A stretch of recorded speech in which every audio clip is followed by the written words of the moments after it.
Kanye West made everyone wait 30 plus days for the album, held 3 listening parties in Atlanta and Chicago, rebuilt his childhood home in the stadium, lit himself on fire, got married, and sold over $12 million in tickets. Ladies and gentlemen, the album Donda is finally here. Some of us are absolutely loving it, while others not so much. By now, we guess we already know what camp singers like Chris Brown and SOULJA Boy are. The thing about great art is that it's polarizing. Reviews have poured in from all quarters, and when it's a Kanye West album, you expect some interesting reviews from friends and foes. But before we get into that, don't forget to like the video, drop your comments below, and subscribe to the channel to watch more videos like this one. The 27-track album features latest rap sensations and veterans in the industry from Kid Cudi, Jay-Z, Pusha T, The Weeknd, Fivio Foreign, Lil Yachty, and Lil Baby. I mean, everybody's on this one. Well, everyone except Chris Brown and SOULJA Boy. Publicity stunts. The wait is finally over as Kanye West's new album Donda finally arrived on Sunday, the 29th of August. At some point, it looked like it was going to be the greatest album never to be released. Yeezy is a man for drama and also one for spectacle, so it wasn't anything shocking seeing all the plots and subplot that surrounds this album. The feud with Drake, the DABABY and Marilyn Manson inclusion, then his soon-to-be ex-wife, Kim Kardashian, appeared wearing a Balenciaga wedding dress and accompanied by their 4 children during the play of the track No Child Left Behind, and West also unveiled a replica of his childhood home from which he later emerged in a suit of flames before joining up with Kim Kardashian. And wait for this, Kanye claims that the album got released without his permission. I don't think the masses care. The album almost became the proverbial second coming of Christ. Some people believe all the events preceding the release of the album were publicity stunts. DABABY and Marilyn Manson. Kanye's 10th studio album, named after his late mom, Dr. Donda C. West, came to life across 3 listening events held in 2 of the biggest stadiums in the country.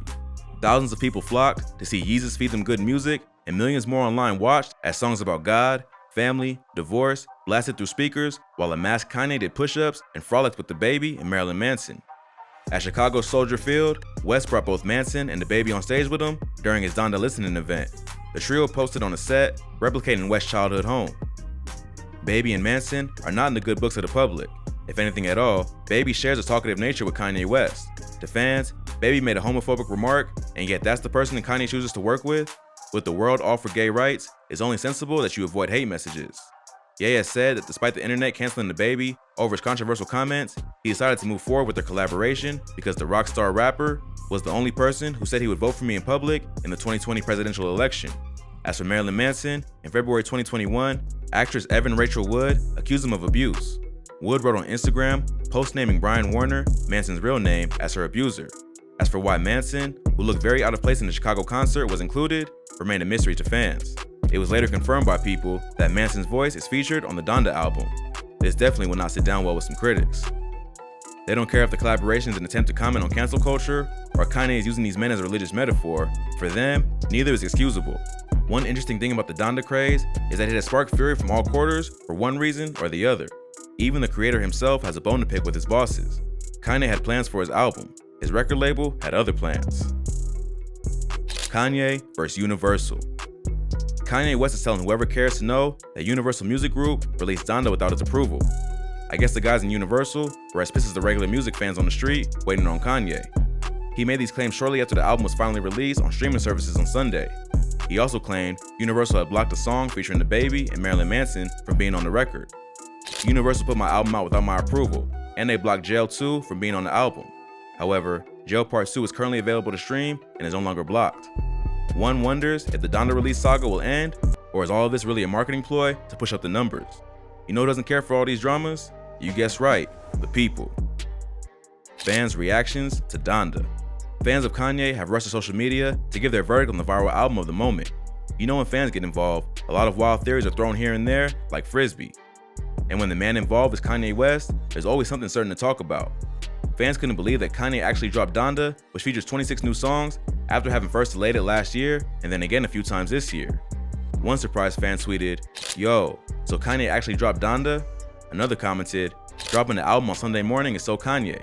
A third wrote, "So Kanye actually came through, child. My prayers worked." Some have suggested the rapper only finally let his music be heard because Drake teased he might be releasing his own album next week. No albums have had more confusing rollouts this year than Kanye West's Donda and Drake's Certified Lover Boy. The former was scheduled to come out on July 23rd, while the latter originally had a January 2021 release date. But as the original weekend of Donda's release came and passed, something else was also heating up instead, a feud between West and Drake. One wrote, "So Kanye basically dropped because Drake is dropping next week?"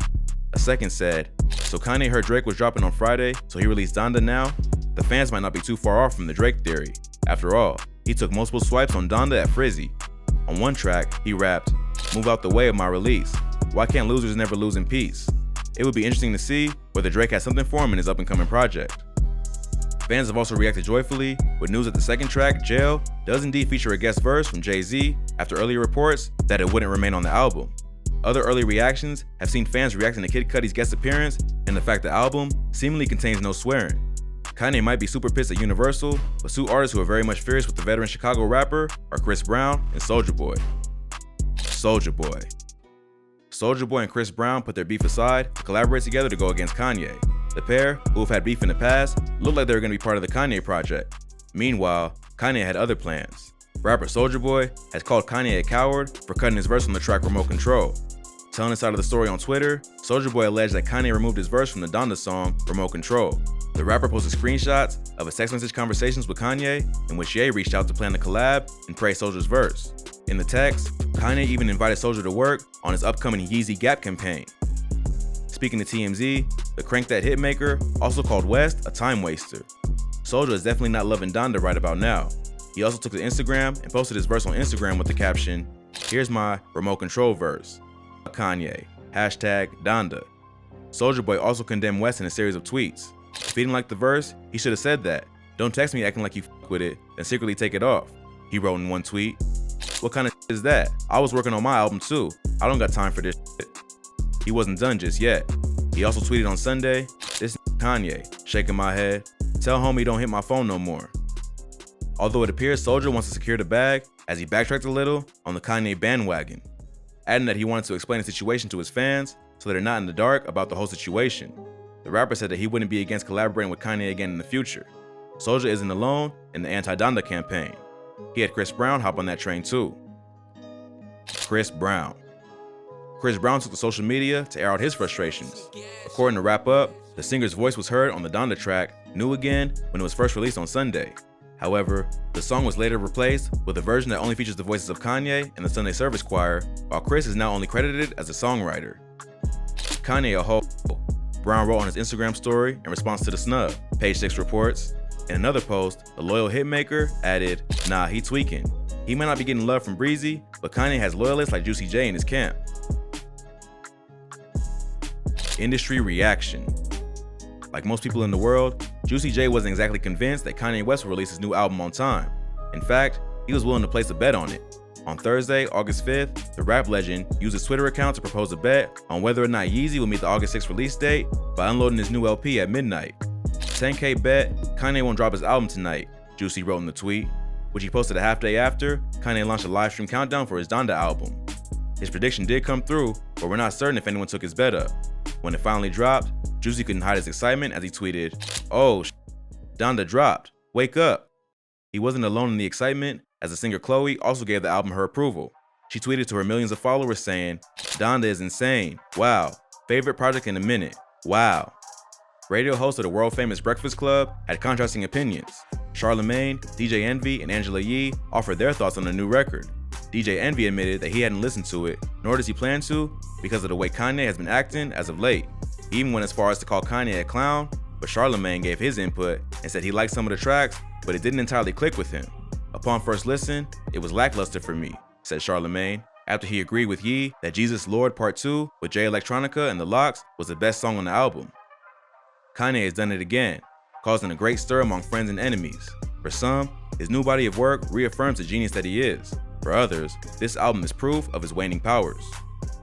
That brings us to the end of today's video. If you liked the video, please leave a like and comment below. Also, if you're new to the channel, subscribe and hit the notification bell for future content.